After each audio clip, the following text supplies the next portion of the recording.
senia awia kosia da awia hyihyihyi madom yɛn amaba asɛm yɛ tititi de nyame odoma ko akyɛde a ɔde akyɛ yɛ wɔ Nyinahin no yɛti Nyinahin bauxite ho asɛm no nyɛ ne ba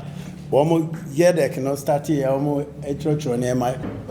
ɔsɛgye deputy something the former MPN yɛne ne didi nkɔmɔ bepre ne esi o esuhya yɛta no bɛsɛ de yɛ na yɛ eti mu na munnim the quantum of bauxite ɛwɔ fam hɔ mo se ɛdɔɔso paa ɛna bauxite no nso ɛyɛ ahodoɔ mmiɛnsa ɛna ɛwɔ Ghana ha awaso deɛ de yɛtu yɛ kura na maame yɛ abaya abɛpem ne ɛna wei so deɛ yɛaka ɛda hɔ yɛne yɛyɛ elementary geography ne yɛakeka kyerɛ ɛwɔ hɔ na brɛ ne du sɛ yɛyɛ dɛ yɛdi ɛna company ɛsɛ yɛɔtoto na adeɛ nso ɔno nso di biara na ɛyɛ dɛ ɛyɛ enti yɛnuanom bi nso so akeka wɔn mu nia adesua wɔn asua nneɛma ndia wɔn wɔ wahwɛ nkrataa no mu ahu sɛ ɛfata akoduru sɛ parliament no koraa duru ho yafare na yɛyi abɛto floor of parliament na nea ɔhwɛ the business for a particular sitting no de aba no ɛnsa bi aso nti ɛno na yɛsrɛ yɛni tuo yɛni agyan yɛsrɛ sɛ yɛano yɛa na yɛde bɛka yɛsrɛ mo yɛnso yɛdidi ɛyɛ na mmom sɛ mewɔ faase ne kɔ na wɔnya aduane di a me nso meda m'ani bɛyɛ dɛ ɛbɛkum ɛna deɛ saa Ashanti Bauxite Limited for yi kekan wɔn bɛtu wɔn tu a ahoɔdenfoɔ no yɛhyɛ aseɛ no ara no nipa no si yɛfa wɔ ha emu aduɔwɔtwe deɛ wɔn bɛyɛ yɛne a yɛtete borɔno no so hɔ sɛdeɛ wɔn nso bɛnyɛ biribi ayɛ dɛ ɛdi because yɛtu ha yi a ɛnya adeɛ a wɔdɔ bankye wɔ hɔ wobɛtumi ayɛ dɛ adɔ nti wɔbɛfa wɔn wei deɛ sɛ asɛmpa because ebi wɔ a wɔbɛkɔ na adwuma bi wɔ hɔ nso nipa no a yɛnenam ho no yɛma obi yɛnyɛ bi ɛno da nkyɛne a yɛkyɛ a aban gyina 30%. Ghana yɛatete contract no bi koraa bi wɔ koraa na aban deɛ 10% na wɔntumi wɔyɛ dɛ wonim tu so na wote so ne kɔmɔ de wɔnyɛ hwee ɔkɔmɔ ni bi deɛ nkwara kakra bɛnya adwuma yi nti na agya ɛde amoaseɛ na amɔsa deɛ so ne agye ne saa wei deɛ yɛne ayɛ nua no ɔmo si 30%. Yɛsɛ yi 10% ato hɔ a sɛ woyɛ a biribi bɛsɛ biribi bɛto kyima ne yɛde asiesie enti wei nya adeɛ a obi nko a na ɛbɛfa ne nyinaa akɔdie ɛno da nkyɛn ne a me deɛ wɔma saa te fund a ɛno deɛ ɛde bɛboaboa ɛho sɛ yɛhia school dan a fund no yɛyɛ ne nyinaa ne yɛde sika 3% ne yɛde gum enti sɛ mpasaa so na school da so apa a ɛnyɛ afei na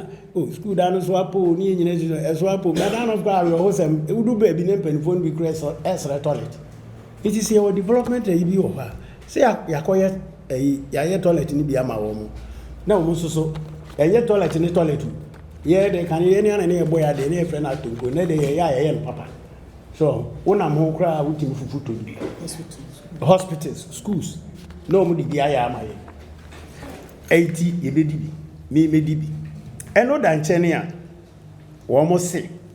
yɛ metu nɛteɛ no ntwoma kɔkɔɔ kama no yɛ metu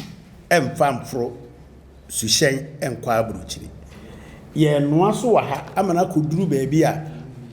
wode yɛ adwuma a ɛyɛ dɛ ɛyɛ yie nɛno deɛ me nua yɛyɛ a ɛnyɛ asɛm ketewa baabi a wɔn bɛyɛ no na wohwɛ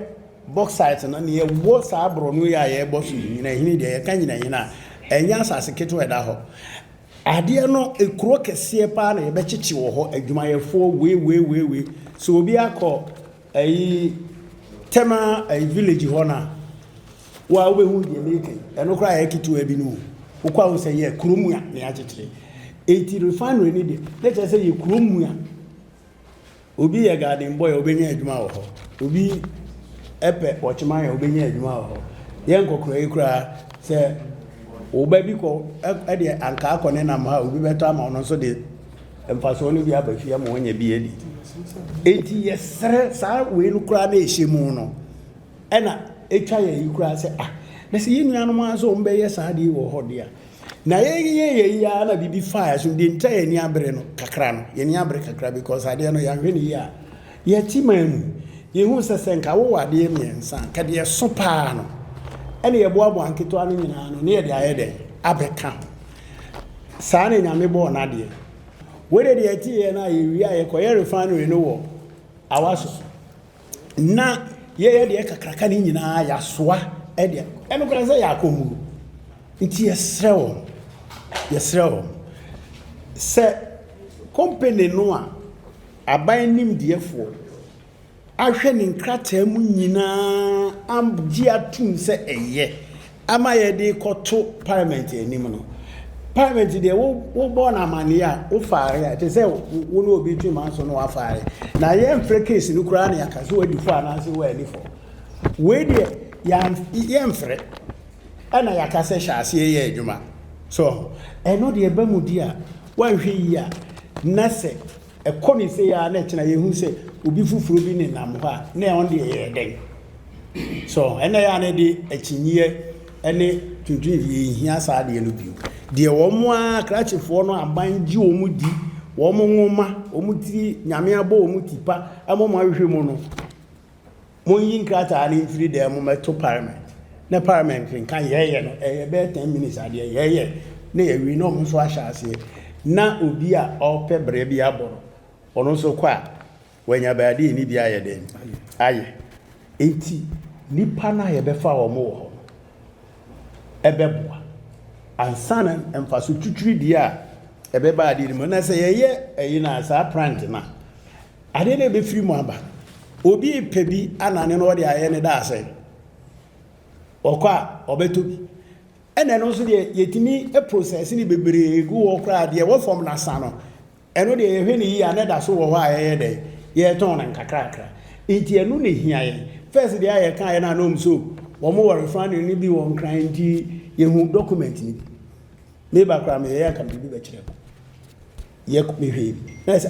na ne na ye be tu ni ha na case kakra wo de be fura konkran asa akotre refinery titi ho de bi kitu obi no mu no nene ade na wonye no wo ho no me ho no nye kuru kese na ye nkoye nim e na Ashanti bauxite limited fui a capture o ma de no mu so ene ma mo kika yin nyina mo se asase no so ye be bo ho ban enuanu ntie no na ye frɛ we ayi titi dia ono ne pen ehunu se papa we ene na adwuma ye fui o mo adwuma kuya o mati o mbeti ma yes adwuma we wo mo na wo mo afrɛ wo mo age wo mo nkrata ene wo ma hwe mu anu mo hu se ampa we die ye de kire parliament eye de eye parliament 9 eko parliament 8 ko parliament 9 eno si ya hwe ya first rise no omukoba guguru batu ani na chese 4 years ni 22 years ne ekoya na aye ba ti o ye yesre wo mu nyina mo moaye obi a ntworo brofo ebe ma wo mbu afu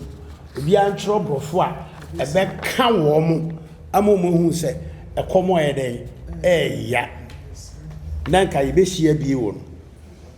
na ese na no ye ka ye madawo ma se na musi ma enki ko mu no bibi aye na yi nyina ya celebrate enu di ne efrem na modi anu ni na se de emonimu aye kama yi yesremo mo me nyina aye mpai bom eti ye da masese mo ba ye nkomo no eni ye da se se de panyi kai no ye se ofin hunsuo no enu a ne de no imadwene eye abada da no peso APP o mo ba ye chenchire o mbekwa akosi refinery no ewo chebi na ubetu bauxite emudududu e de ase ye kwai na de ko chebi na ye de hu futuro no e boy Nyinahin ADC fo nso ba ya o mo so susu ya ze o mo kwa akosi refinery no e wo awaso na no so maba fa bauxite na firi Nyinahin e de akọ o ka se friends ye de ko awaso a e ho ye Ghana Nyinahin so ye Ghana ɛna hɔ nso na ɛyi no agudeɛ no ɛwɔ nti asɛsɛ yɛtena hɔ na obi betu na ho futuro ɛbɔ yɛ na ho ɛba ho ayi da adodɔdeɛ no deɛ na ɛkɔ baabi foforɔ ɛno ti sɛ yɛsi so dua sɛ aban no wɔnyɛ ready sɛ ɔmba bɛsi refinery sɛdeɛ Ashanti bauxite limited ayɛ ready sɛ ɔmbɛsi refinery no ɔmafa process mu nyinaa akɔduru sɛ ɔwɔ sɛ parliament ratify kwa yɛsi afi mu bosumi sɛ ni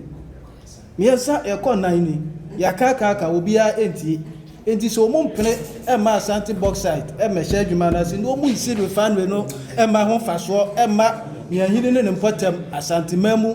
na so ɔmo de bɛkɔ baabi baabi a ɛne ɛyɛ mpɛ sɛ yɛbɛte sɛ company foforɔ koraa ɛde n'ani ɛkyerɛ hɔ no ɛne ɛwɔtwe mporɔ de kum ɔmporɔ wɔ hɔ no wo sɛ saa dwumadie wei no yɛmpɛ sɛ wohwɛ ha se a politician biara ɛni ha ɛna yɛbɛtumi aka ne pɛi sɛ seesei no a yɛkasa no sɛbesɛbe mprɛduasa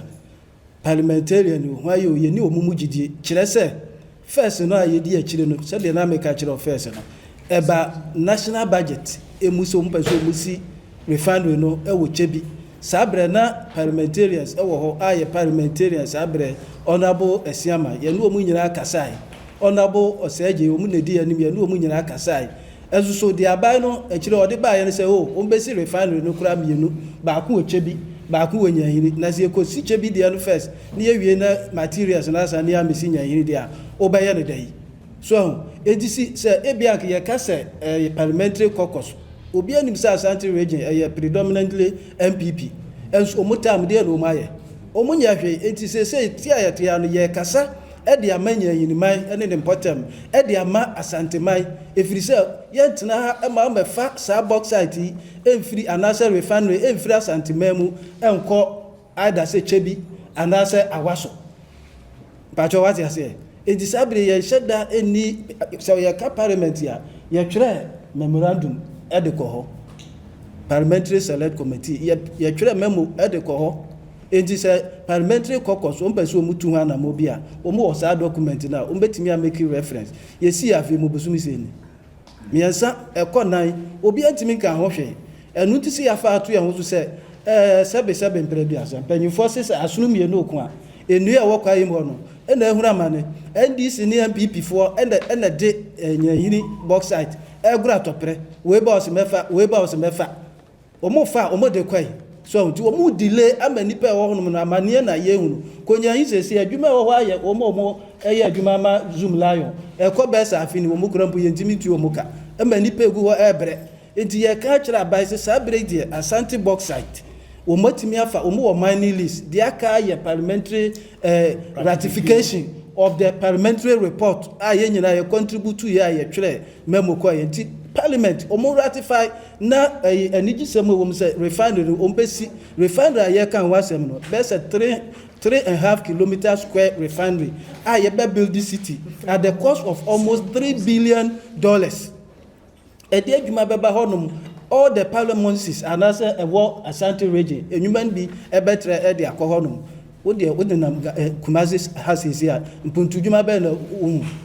ɛyi yɛ friends ɛyi ɛba first yɛ sɛ akɔgye sika wɔ sano hydro yɛde yɛ flyovers interchange uhu bi wɔ Kumasi a yɛkɔyɛ ne tamale ne baabi aka enti yɛka kyerɛ aba in fact so ɔmo ratify ne yɛ ama metu bauxite na ama Ashanteman yɛ so yɛ nya ho fasoɔ na ɔmo yɛ kokɔ asa sɛ ɛkyena yɛbɛte sɛ company foforɔ ba ɛne yɛ mpene kyena bɛda ase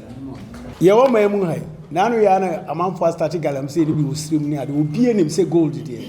ɔboase ɛna takwa yɛsi gold house a yɛnsi ni takwa sɛ yɛde yɛ ma yɛnsi ni Kumasi yɛsi ni